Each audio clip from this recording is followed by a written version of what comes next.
Karenanya saudaraku rahimakumullah, apabila ini telah terjadi pada kaum Yahudi dan Nasrani, sudah barang tentu ini tidak boleh terjadi pada umat Islam. Nah, akhir zaman yang semakin hari semakin dahsyat. Ada sebuah ayat yang sangat penting dan relevan dengan situasi kita hari ini.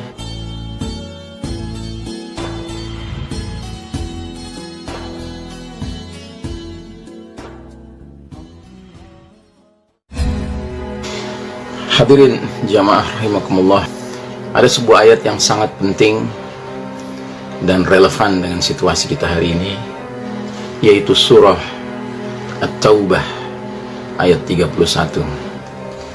Allah Ta'ala berfirman dalam ayat ini, ba'da a'udzubillahi minasyaitonir rajim, ittakhadhu ahbarahum wa ruhbanahum arbaban min dunillahi wal masih ibn maryam wa ma umiru illa liya'budu ilahan wahidah la ilaha illahu subhanahu amma yushrikun.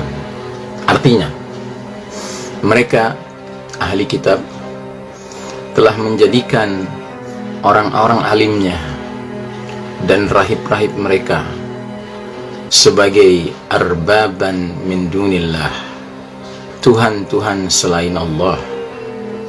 Dan juga mereka telah mempertuhankan Al-Masih putra Maryam, padahal mereka hanya disuruh menyembah ilah yang Maha Esa.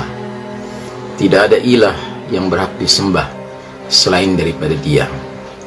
Maha suci Allah dari apa yang mereka persekutukan.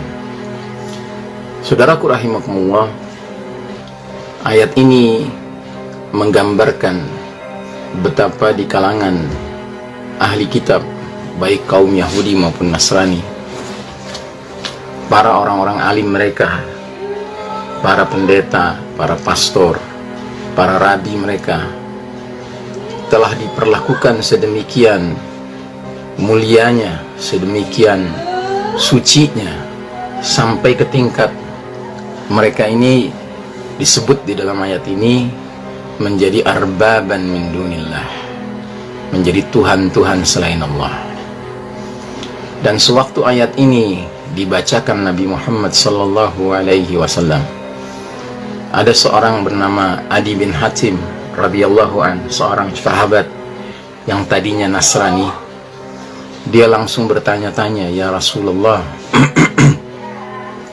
mengapa Allah menggambarkan bahwasanya ahli kitab menjadikan orang-orang alim mereka, rahib-rahib mereka sebagai arbaban min dunillah, padahal setahu saya tidak ada kita menyembah, tidak ada orang-orang Nasrani itu menyembah ya orang-orang alim mereka.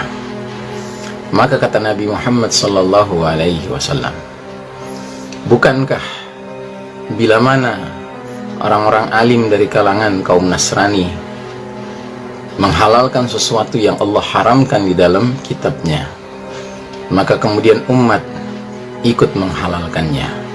Artinya umat ikut saja apa kata para orang-orang alim itu. Dan begitu juga sebaliknya, bila mana Allah Ta'ala mengharamkan sesuatu atau menghalalkan sesuatu, tetapi orang-orang alim ini mengharamkannya, maka umat ikut mengharamkannya. Inilah bentuk ibadah dari kaum ahli kitab kepada para pemuka agama mereka. Karenanya saudaraku rahimakumullah, apabila ini telah terjadi pada kaum Yahudi dan Nasrani, sudah barang tentu ini tidak boleh terjadi pada umat Islam. Karenanya umat Islam haruslah menjadi umat yang benar-benar berorientasi Rabbani, berorientasi kepada Allah Ta'ala sebagai Rabb satu-satunya. Allah lah yang berhak untuk menetapkan apa itu yang halal, apa itu yang haram, bukan manusia, siapapun manusia itu, sekalipun dia orang alim, sekalipun dia ulama. Tetapi kalau dia mengharamkan yang halal dari Allah, atau sebaliknya menghalalkan yang haram dari Allah, pada hakikatnya dia telah menempatkan dirinya sebagai arbaban min dunillah. Dan apabila umat Islam sudah tahu sesuatu itu haram, Tetapi kemudian karena ulamanya mengatakan ini boleh, sekalipun ini haram, ini boleh, ya, maka pada hakikatnya saat itu juga, saat umat ikut membolehkan apa yang dibolehkan oleh ulama itu, pada hakikatnya ulama itu telah mengambil posisi sebagai arbaban min dunillah, sebagai Rabb selain Allah. Dan ini berarti apa?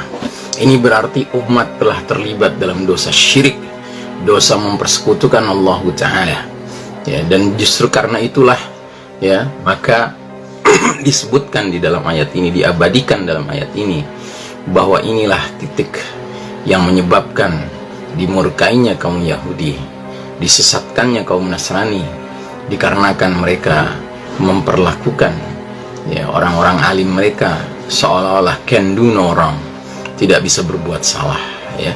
Makanya saudaraku rahimakumullah, di dalam ajaran Islam, siapapun haruslah dia menunjukkan bahwasanya dia berorientasi kepada dalil, kepada petunjuk dari Allah dan Rasulnya. Kalau dia tidak bisa memperlihatkan dalil, dia tidak bisa memperlihatkan petunjuk dari Allah dan Rasulnya, jangan hendaknya dia mengatasnamakan Allah, mengatasnamakan Rasul, ya, di dalam memutuskan suatu perkara, karena ini tidak dibenarkan.